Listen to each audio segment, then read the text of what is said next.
Online betting ఈ 2 యాప్లను కూడా నిషేధిస్తూ నిన్న పార్లమెంట్ లో బిల్లు ప్రవేశపెట్టి ఆ బిల్లు ప్రవేశపెట్టినందుకు అందరూ కూడా పార్లమెంట్ సభ్యులందరూ కూడా మద్దతు తెలిపి ఆ బిల్లును మరి చట్టాన్ని తెచ్చినందుకు ముఖ్యంగా ప్రతి పార్లమెంట్ సభ్యునికి పేరు పేరున మా బీఆర్ఆర్ ఫౌండేషన్ నుంచి పాదాభివందనాలు, కృతజ్ఞతలు.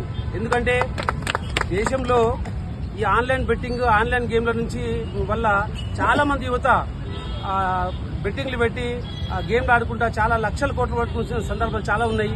నిన్న మునుగోడు ప్రాంతం చేసిన నర్రి వెంకటేష్ అని ఒక 3 నెలల కిందనే పెళ్లి అయింది.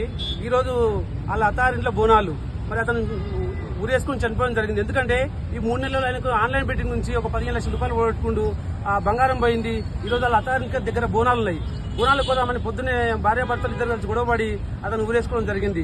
అంటే ఒక ఉదాహరణ చెప్తున్నా. ఇట్లా దేశంలో, రాష్ట్రంలో అనేక ప్రాంతాలలో చాలా మంది ఈ ఆన్లైన్ బెట్టింగ్ ఆడి ఆన్లైన్ బెట్టింగ్ యాప్ల వల్ల యాప్ నిర్వహిస్తున్న నిర్వాహకులు లాభపడుతున్నారు తప్ప ఈ యువత మొత్తం సర్వనాశనం అవుతుంది. కాబట్టి మరి దీన్ని నిజంగా కేంద్ర ప్రభుత్వం కొంచెం ఆలస్యమైనా కూడా తప్పకుండా ఒక చట్టం తీసుకొచ్చింది. కాబట్టి ప్రతి ఒక్కరు భారతీయుడు కూడా దీన్ని హర్షించాలి. మరి ఇట్లాంటి సమాజంలో చెడు ఎక్కడ జరిగినా కూడా మరి పార్లమెంట్ సభ్యులు కావచ్చు, అసెంబ్లీ మెంబర్లు కావచ్చు, అందరూ కూడా రాష్ట్ర అసెంబ్లీలో కావచ్చు, కేంద్ర పార్లమెంట్ లో కూడా ఇట్లాంటి చట్టాలు తీసుకొచ్చి చట్టాలు తేవడమే కాదు, ఆ చట్టాలను పూర్తిగా అమలు చేసే బాధ్యత కూడా తగు దర్యాప్తు సంస్థలు కానీ ప్రభుత్వ అధికారులు కానీ అందరూ దీన్ని అమలైతే చూడాలి. మరి ఒక ఆదర్శ పౌరులుగా మనకు కూడా దీని మీద బాధ్యత ఉన్నది.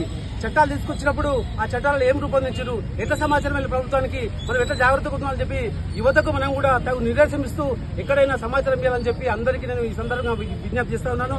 మరి డ్రగ్స్ విచ్చలవిడిగా దొరుకుతున్నాయి.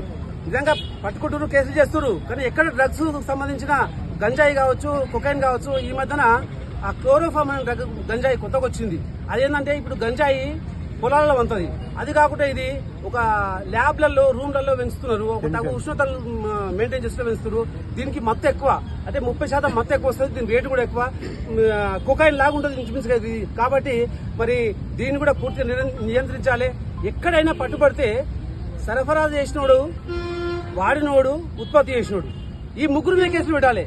ఎట్లా పోలీసులు ఎట్లా చేస్తున్నారంటే ఎక్సైజ్ కానీ, పోలీస్ కానీ, రెవెన్యూ కానీ, టీచింగ్ యాప్ కానీ ఎవరైతే వాడుతారో వారి మీద కేసులు పెట్టడం కాదు. ఉత్పత్తి వాళ్ళు చేసారు, మూలం తెలుసుకోవాలి. ఎక్కడ ఉత్పత్తి జరిగింది, ఎక్కడ నుంచి సరఫరా అయింది, ఎవరు వాడుతున్నారు, ఈ క్రమం మొత్తంలో అందరి మీద కేసులు పెడితే తప్పకుండా ఇది నివారించగలుగుతామని చెప్పి ఇది సందర్భంగా నేను విజ్ఞప్తి చేస్తూ, మరి చెడలవాట్లు అందరూ కూడా యువకులు దూరంగా ఉండాలి, విద్యార్థులు దూరంగా ఉండాలి.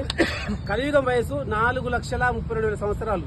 డ్రగ్స్ మీద మీ బీఆర్ఆర్ ఫౌండేషన్ ఆధ్వర్యంలో ఇప్పటివరకు చేసిన ప్రోగ్రామ్స్ చేసినాము. గత 20 రోజుల కింద ఒక కార్యక్రమం తీసుకున్నాము.